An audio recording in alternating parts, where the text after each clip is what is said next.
اعوذ باللہ من الشیطان الرجیم بسم اللہ الرحمن الرحیم۔ اللہ تبارک و تعالیٰ کے نام سے شروع جو بڑا مہربان اور نہایت رحم کرنے والا ہے۔ پوری دنیا پر حکومت کرنے والا ایک ایسا بدبخت بادشاہ جس کو اللہ تبارک و تعالیٰ نے ایک لنگڑے مچھر کے ہاتھوں قتل کروا دیا۔ دنیا کی تاریخ میں ایسے بہت سارے بدبخت بادشاہ اور فرعون گزرے ہیں جن کو ان کی دولت اور بادشاہت کے نشے نے مغرور بنا دیا اور وہ خود کو خدا کہلوانے لگے اور خدائی کا جھوٹا دعویٰ کر بیٹھے، اور پھر اللہ تبارک و تعالیٰ نے جو اس کائنات کا حقیقی مالک ہے اور جو وحدہ لا شریک ہے، اس نے ان جھوٹے خدائی کے دعوے داروں کو دنیا کے لیے عبرت کا نشان بنا دیا۔ ان کو ایسے عبرتناک موت دی جس کا کوئی تصور بھی نہیں کر سکتا، اور ان جھوٹے خداؤں کو صفحہ ہستی سے مٹا دیا۔ پیارے دوستو، خدائی کا دعویٰ کرنے والے بدبختوں میں سے ایک نام نمرود کا بھی ہے۔ پیارے دوستو، نمرود شہر بابل کا حاکم تھا جس نے خدائی کا دعویٰ کیا تھا، جس کا نام نمرود بن کنعان بن قوس بن سام بن نوح تھا۔ دنیا میں صرف 4 ایسے بادشاہ گزرے ہیں جنہوں نے پوری دنیا پر حکمرانی کی ہے، جن میں سے 2 بادشاہ ایسے تھے جو مسلمان تھے، جن میں سے ایک کا نام حضرت سلیمان علیہ السلام اور دوسرے کا نام حضرت ذوالقرنین علیہ السلام ہے، اور 2 کافر حکمران ایسے تھے جنہوں نے پوری روئے زمین پر حکمرانی کی۔ ان میں سے ایک کا نام نمرود اور دوسرے کا نام بخت نصر تھا۔ پیارے دوستو، روایات میں آتا ہے کہ نمرود نے پوری دنیا پر 400 سال حکومت کی تھی۔ یہ بڑا جابر اور ظالم بادشاہ تھا، اور اس کے دور کے اندر بت پرستی عام تھی۔ لوگ اللہ تبارک و تعالیٰ کی وحدانیت کو چھوڑ کر بتوں کی پوجا کیا کرتے تھے۔ اس نمرودی دور کے اندر شرک جس طرح پھیلا ہوا تھا کہ تمام نمرودیوں نے اپنے خداؤں کے طور پر بہت سارے بت بنائے ہوئے تھے جن کی یہ لوگ پوجا کیا کرتے تھے، اور ادھر نمرود نے بھی خدائی کا دعویٰ کیا ہوا تھا۔ یہ خود کو خدا کہلواتا اور لوگوں کو اپنی پوجا کرنے کا حکم دیتا۔ اس بدبخت قوم کی طرف اللہ تبارک و تعالیٰ نے اپنے پیارے پیغمبر حضرت ابراہیم علیہ السلام کو بھیجا۔ کفر و شرک اور بت پرستی کے اس دور کے اندر حضرت ابراہیم علیہ السلام وہ واحد شخص تھے جو اللہ تبارک و تعالیٰ کی وحدانیت پر ایمان رکھتے تھے اور بتوں کی بجائے اللہ تبارک و تعالیٰ کو حقیقی خدا مانتے تھے۔ حضرت ابراہیم علیہ السلام نے جب نمرودی قوم کو بتوں کی پوجا کرتے ہوئے دیکھا تو حضرت ابراہیم علیہ السلام نے نمرودیوں کو اللہ تبارک و تعالیٰ کی وحدانیت کی طرف بلایا اور ایک خدا کی عبادت کرنے کا حکم دیا، لیکن نمرودی قوم ایسی بدبخت قوم تھی کہ اپنے کفر و شرک سے باز نہ آئی اور اسی طرح بتوں کی پوجا کرتی رہی۔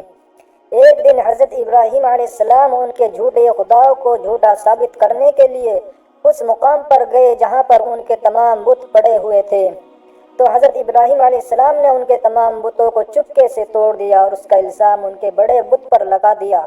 نمرودی جب اپنی عبادت خانے میں واپس آئے تو انہوں نے اپنے تمام خداؤں کو ٹوٹا ہوا دیکھا۔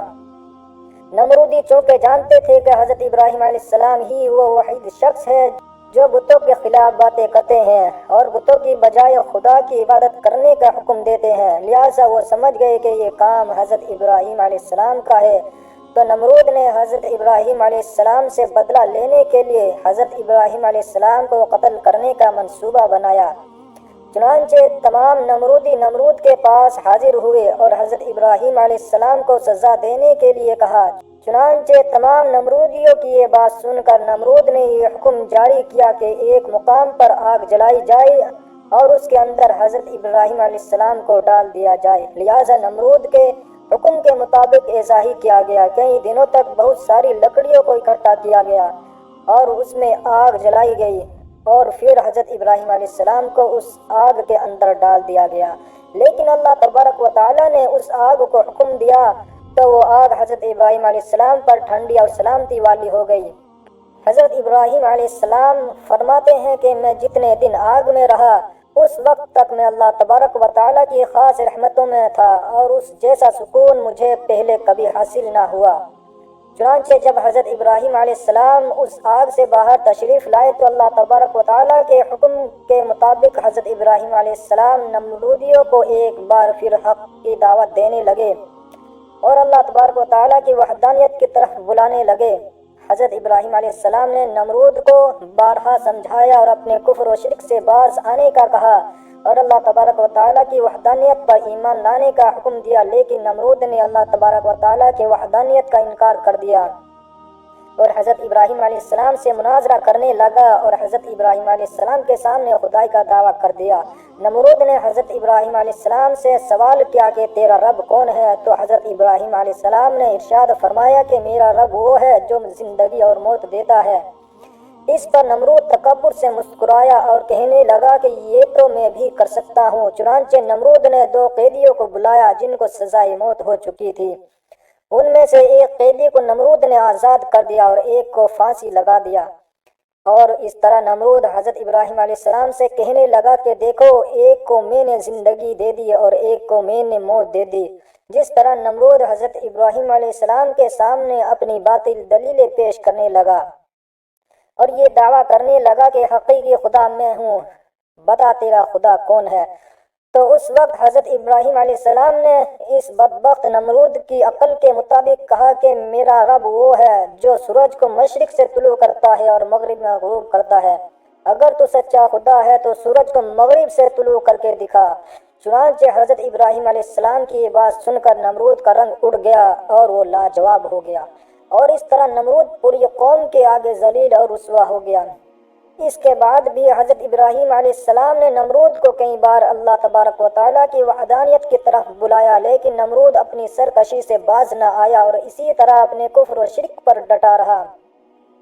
چنانچہ حضرت ابراہیم علیہ السلام کی بار بار دعوت حق دینے سے نمرود تنگ آ گیا، اور بالآخر تنگ آ کر نمرود حضرت ابراہیم علیہ السلام سے کہنے لگا کہ اگر تیرا خدا سچا ہے تو اس کو بول کہ اپنی فوج بھیجے اور میرے ساتھ جنگ کرے۔ چنانچہ جیسے ہی نمرود بدبخت نے یہ بکواس کی تو حضرت جبرائیل علیہ السلام فوراً حضرت ابراہیم علیہ السلام کی بارگاہ میں پیش ہوئے اور حضرت ابراہیم علیہ السلام سے کہنے لگے کہ اللہ تبارک و تعالیٰ کا لشکر جنگ کے لیے تیار ہے۔